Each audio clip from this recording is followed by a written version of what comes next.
Hello everyone, welcome back to Upside Down Data. Today I want to talk about QNT, what some of our indicators are making of it, and how it's holding up relative to some of the other assets in the interoperability space. If you like the content, remember to subscribe to the channel, give the video a like, and follow us on Twitter, where we put out regular updates about our risk indicators and more. So to start us off, I do want to talk about our risk indicator that we have here at the channel, the Upside Downside Potential Indicator. This is a machine learning based model that is an in-house indicator that we have here at Upside Down Data, and it's designed to assess risk, basically. Has the upside potential been tapped out, leaving only realistic downside potential, or has the realistic downside potential been tapped out, leaving only realistic upside potential? And that's what this is getting at. So 5 would be high risk, -5 would be low risk. And I'm showing you the price history of QNT color-coded to the output of the UDPI.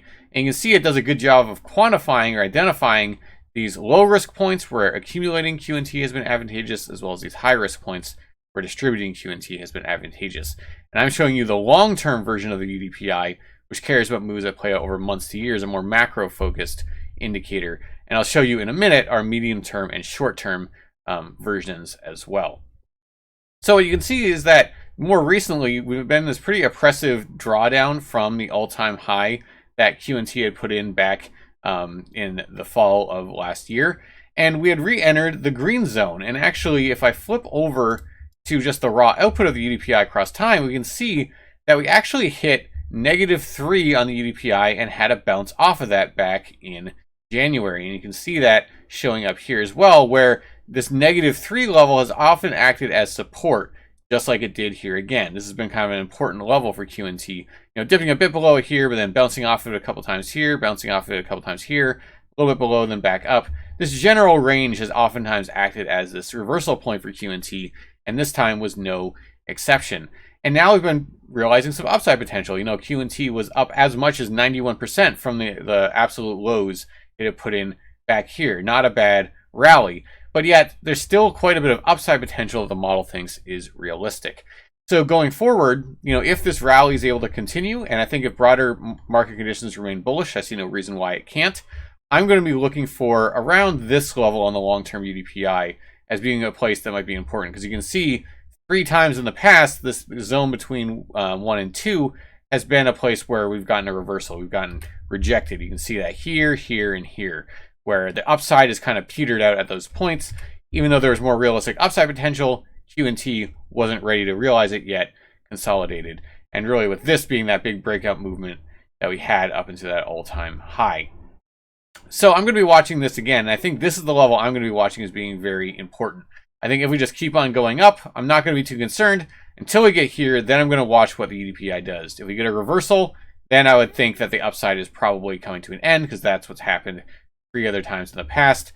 But if we are able to slice through it, then this whole other range comes into play, and that's where things get really interesting if that were to happen. Now again, caveat of course is that I think it's the case that QNT is not going to rally on its own. I think it really depends on what the broader market conditions do. You know, if we get a stock market crash or continuation of the correction, or if Bitcoin capitulates for some reason, I don't think QNT is going to be able to shrug that off. But if none of those events happen, my personal outlook is that I think going back up to some of these levels again is certainly a very plausible future path for QNT. I would see that as being very reasonable. So I also want to show you the other timeframes of the UDPI. So I'm just showing you the long term, but I want to also talk about the medium term, which cares about moves that play out over weeks to months, and the short term that cares about moves that play out over days to weeks, so a bit shorter in their time preferences than the long term. And you see the medium term is kind of undecided right now. It thinks there's about an equal amount of realistic upside and downside potential in the medium term. So going on a continuation of this rally is certainly possible. And the short term is a little bit more in the bought area. So it's a little bit overheated, right? Sitting at 1.31. So basically being more realistic downside than upside potential. But it's not insanely high yet, right? You know, we're in a situations again where coins can go crazy, you know, ZIL, for example, being a recent example where altcoins can just go nuts. And then in those cases, you know, you're easily talking into these ranges when a coin does that. So I'm not calling for QNT to do that. I don't know if QNT is going to pump like crazy. It's very plausible to me that we're just going to have to cool down in the short term, you know, being kind of extended up here. you know, unless there's kind of another big impulse, I actually kind of think the most likely thing is that we have to cool down in the short term, and then we can go and then maybe resume starting to pick up some of this long term. We oftentimes see the interaction between the short term and these longer term timeframes. The short term will kind of, a lot of the short term upside potential will get chewed up, and then the long term just slowly moving up that whole time. Then the short term cools off, and then the long term kind of might slow down, but still kind of ticking up. Then the short term goes crazy again. The long term ticks up. That's the way you kind of see it. So this is kind of the slower moving, more macro focused thing, where this is catching those smaller moves as they happen. So for us to cool down off of this, if we were to cool off down to these zones, I'd be a lot more confident in QNT to be able to put in a nice big impulse again. Not that it can't from here, but it might just be a little bit extended at this point. Gonna have to wait and see what happens. So what I wanted to wrap up this video with then is, so that's what the UDPI is indicating in terms of kind of the risk level, upside versus downside potential is realistic. I want to take a different approach at looking at the price action of QNT though. And I just want to look at its relative performance compared to some other big players in the interoperability space. So obviously QNT is not going to be the same as Polkadot or Atom, the two I want to talk about, because they're going at interoperability in a completely different way that QNT is. You know, QNT is trying to be this kind of general solution, kind of this protocol that can integrate itself or work with basically any blockchain to have them communicate with each other. Obviously, there's a lot of work to be done before that dream will be realized, but that's the goal of QNT, is to not be one that's just kind of stuck in one ecosystem, but something that can actually help to connect a bunch of different disparate blockchains, have them be able to talk to each other in a more seamless manner. Now, what I think is interesting, though, is that obviously interoperability is a big talking point right now in crypto. I think a lot of people think of interoperability as being one of the next big things, that just like alternative layer one protocols were the next big thing back going into last fall, you know, being the alternatives to Ethereum, being this more expensive layer one that's hard for, you know, retail investors to really interact with. Now I think you're seeing a lot of narrative shift to interoperability as being that next big thing, that whatever chain can really crack the interoperability question might be one that will really benefit in this next coming year. And there are a few names that I think stand out in addition to QNT in that space, and Polkadot is one of them. Polkadot being kind of this layer zero, where it has a bunch of layer one blockchains basically directly connected to it, and then any one of those layer one blockchains connected to the Polkadot relay chain can then interoperate with each other seamlessly. And then Atom Cosmos is also similar, where it has this kind of the Cosmos SDK, basically any blockchain that builds off of that is able to then be able to interoperate with anything else in the Cosmos ecosystem. And Dot and Cosmos have been doing relatively well on the back of those ecosystems that they have launched and are realizing. So I want to compare the price action of QNT to those assets to see how it's been standing up over time relative to them, and if we can gain or glean any insights based on that. So what I'm showing you here is the QNT divided by Dot. So basically this is just saying how many Dot is one QNT worth. You can see right now it's sitting at 6.15 about. So each QNT is worth about 6 Dot right now. And what you can see is that kind of over time, QNT has been more or less of what you might call an oscillator, at least as far back as we have data on TradingView. Unfortunately, TradingView doesn't have a whole lot of history for QNT, which is unfortunate, but just going back to last summer, we can just look at what it's been doing. And you see it's basically just been an oscillator against Dot in this time since last summer. That it's had some nice runs against Dot kind of earlier on, and especially going into the fall when it went really parabolic. It was really outperforming Dot for a while. But now it's kind of settled back into this range that we're kind of overall in this range. And we're going to have to wait and see what happens. We're kind of at the top end of this range right now. We'll have to see if QNT can break out. But in some ways, this, I think you could see as if you're a QNT supporter, if you'd like QNT to be outperforming Dot, this isn't especially concerning, right? That at least QNT is at least holding its ground against Dot, if not sometimes being able to drastically outperform it.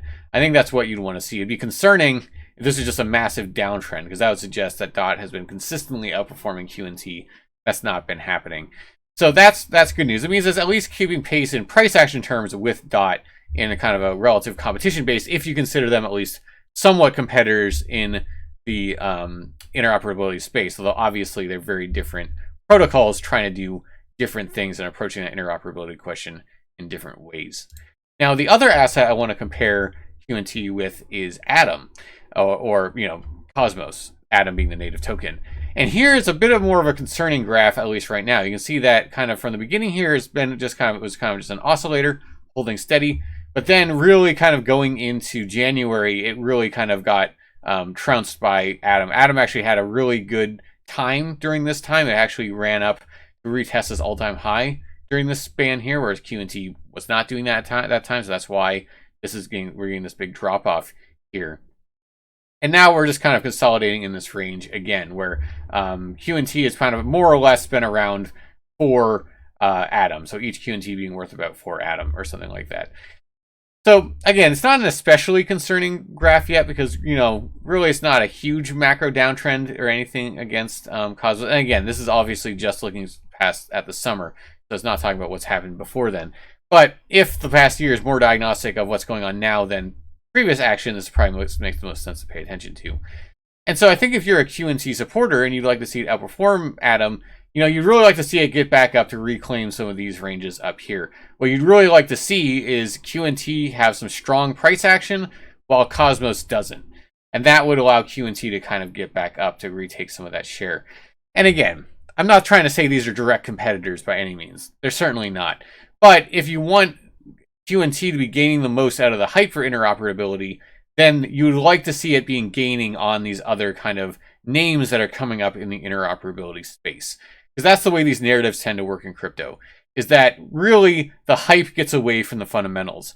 That, all these chains are trying to deal with interoperability, but the thing is that oftentimes whichever one kind of gets the hype first gets the biggest benefit from that hype and pumps the furthest. You can think about how Solana exploded out of the summer.